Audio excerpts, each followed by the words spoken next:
Dahil ginulat tayong lahat ni Argon. Tatay na ako eh. Buntis sa dyan. Uy! Ha? Hey! Vlogger! Grabe yun. At syempre, pagkatapos ng nakaka-bless na baby reveal ni Argon sa BG House, ngayon, oras na para personal nating makita ang baby ni Argon sa Cebu.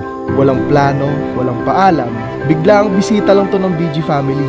At syempre, dahil dala namin ang unang regalo ni baby, isang simpleng pa-blessing pero galing sa puso ng BG. Yan, babiyahin na naman ang BG kasama si Kilua, si Ate Gailin at si Bot at syempre ako papuntang Cebu. At ang agenda, simple lang G. Una, puntahan at silipin ang napaka-cute na baby ni Argon. Argon na may ordonya. Siyempre hindi lang yung baby ni Argon. Nandun tayo para tulungan yung mga nasalanta ng lindol. Magdodonate tayo and mamimigay ng mga kailangan nila. Dito kami para tumulong, magbuhat at magbigay. Pati baby ni Argon bubuhatin natin. Siyempre excited kaming makita kasi first meet natin yun sa baby ni Argon at makikita natin kung gaano ka-gentle yung newborn na mga baby. Gano'n ka-cute, tsaka kabango. At ngayon, kailangan na natin actually umalis kasi ang flight natin pa Cebu ay 3 AM in the morning para sa ating misyong padayon. BG7. Yes! Alright, paalam muna tayo. So mga hindi makakasama. Bye-bye. Bakit kami malulungkot kung may matutulungan naman kayo? Ay, tama. Kayo ang represent ng pagtulong namin. Tuloy-tuloy yung lindol ngayon dun sa Cebu and pagdasal natin na maging clear yung earthquake ngayon dun. Sayang wala si Lamin tsaka si Bostoni pero nandito sila para bantayan ng bahay. Kami ang bagong security guard dito. Security guard lang kami dito. Sige na, mamalit pa kayo. Oo. Kami ng bala dito. Everything is under control. Okay, Bye-bye. Yes. biyaya na. Padayon. Lie awake in the morning with a light upon. Bow down our head, let us pray. Father God, we thank you, Lord, for this wonderful opportunity, for this divine connection. Para po patuloy pong ma-remind ng aming pong mga purpose, and that is to glorify you. Yes, the purpose of our existence is to know you, to worship you, and to serve you, God. Maraming salamat po sa pagkakataon pong ito. Dalangin po namin ang patuloy mong pagsama, pag-iingat at proteksyon. I-bless mo po, Panginoon, si Von, si Carlito at ang Billionaire Gang, Panginoon. We thank you and we glorify you. In Jesus' name we pray. Amen! Thank you so much God po. bless.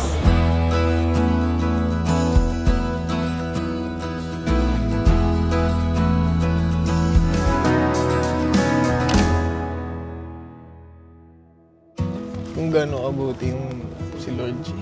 Kapag kinilala mo siya ng sobra, lahat ng heartbreaks mo, yung mga ganyang naiiyak ka. Paging pagpapasalamat kasi God will give you better understanding. Siya magbibigay talaga G kapag mas malalim yung pagkakilala mo sa kanya.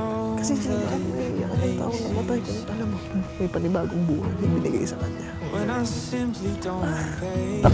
Tapos na ang kanyang buhay dito sa lupa. Namatay siya with faith na alam mo kasama niya si Jesus.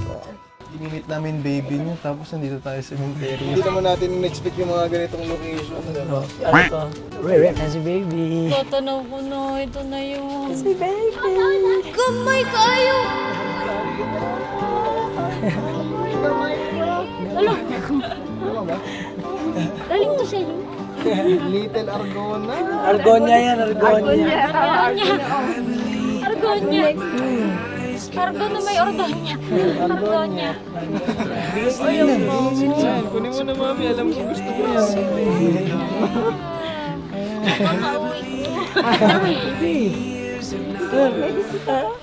Sobrang cute. Gigil ako. Sobrang cute. Ay, balik.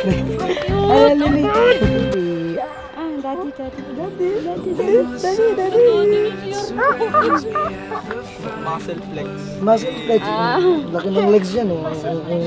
Go to Nemo. Ilang days na ito, vlog? 2 weeks. 14 days pa lang. 14 days. Pag 18 days, pwede nang sundan. Wag naman. Joke lang. I'm your Nina. Ako na nagsabi. Wala na sila choice. Uy, ba't nagalit? Oy, Zeus. Uwi na ng BG House. Yes? Ay, may kukunin lang si Tito Ninong, ha? Ano yan? Ano yan? May Ano yan? Anak ko, parang alam ko na yan. Eto na. Hala ka! Costa, dahil lumabas ka na sa mundong to at may kalaro na ang baby princess ko. Nakikinig Hindi siya, tsaka si maglalaro yan next year.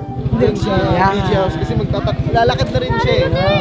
So, dahil nandiyan ka na, may kalaro na siya. Ito yung Lalaka. promise ni Tito Ninong tsaka ni Tita Carlin mo, kay Kuya Argon mo tsaka kay Jet. Kung sino man ang magkaroon ng, kalaro.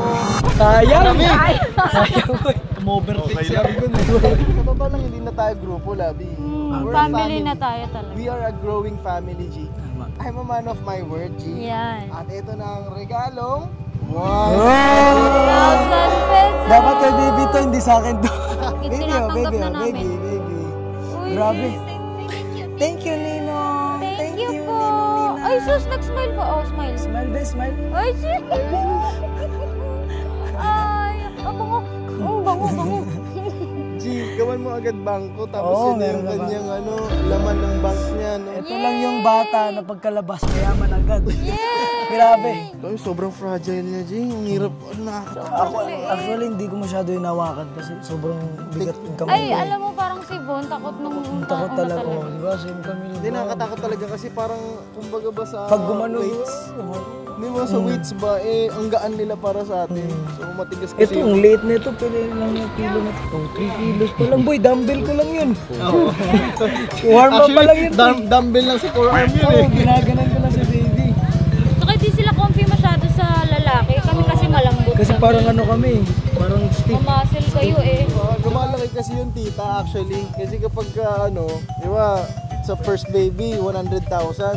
Pag sinundan agad, second baby, 500,000. Ay, grabe. Na-pressure, wag muna. Tandaan mo, wala pang baby. Wala. Baka pwede 500k. Gagawa ka na? Love, wag muna tayo mag-family planning. Joke lang, joke. Family planting. Si Jet, kamustahin natin, mami? Kamusta yung Ang delivery? nanay, ang Hindi naman po hero. ako nag-hero. Weh. Isang, parang Ang bilis lang. Isang oras lang. Pagkaputok na pag-put pa nabigay. Nandito kasi yung coach boy. Ganun kami. Nandun si Ergo sa gilid. 3, 2, 1, push! Parang nag-gym ako. One rep. Okay, ganun ako. 3, 2, 1. So, strong mother talaga si... Mother talaga, bilid to na bilid talaga ako. So, parang nakikita ko kay Jet, kaya ng mga dose eh. Apat na, boy. Apat na. Apat ang plano. Apat. Kaya sa amin, plano namin ni Carly, isang basketball team. Uy, Grabe ka naman, boy. may plano siya mag-isa niya. Okay lang sana, boy, kung pwede tayo mabuntis eh. Hindi kami makarelate, Gils. Hindi kami makarelate. Take notes na lang kayo. Boy, anuin mo naman, try mo. Sige na nga. Yan. Uy, teka lang. Baka Yun o. Ay, bigyan mo sa iba yan. Fresh from the bank yan ha. Thank you, boy, thank you, Hindi sa bulsa mo to, bulsa mo na ni mami yan. Mami yan. Baka mabili ng protein shake eh. Ito unang karga. Ni Nino. Grabe, boy. Oh, marunong ka pa ba? Opo, marunong pa po. O, di ba same kami? Ang baby. Pati naman kami. O, same kami, di ba? Oh, bakit ganyan? Ano yan? Si Kante. Ang baby. Ang sarap amuyin niya no. Yan o. Pero alam mo, compare dun sa dalawa nating baby, maliit talaga siya. Oo, late na talaga. Yung nagpa-check up sila, siya lang yung pinakamaliit to sa ano. Uy, Oo, di ba? talagang newborn siya tingnan. Kasi si Lucas siya, si Laki siya, parang 1 month na agad eh. 4.3 kasi, 4.3 kilos Yung tiyan po kasi, sila eh. yung tiyan kasi ni Carlin nun, tita, parang 2 bola yung laman. Oo, kakakalangan ng iba, kambal yan. Hindi, isa lang to. Hindi ko nga alam mabuntis pala eh, kung di sinabi ni Argon ha. Ay, pero maaga naman sinabi ko kay mama. Ano pa yun? July siguro yun. Ay, pero June. tita, anong reaction mo nung sinabi ni Erdo? Sabi ko, yung masaya. Sabi ko, binigyan ko ng apo. Kasi yun ang dinadalangin ko. Sana may apo ako. What is the plan? Kasi last time, medyo nung tinanong ko si Argon, anong plan mo saan kayo magsisettle down ni Jet? Kasi syempre, may life sila dito sa Cebu.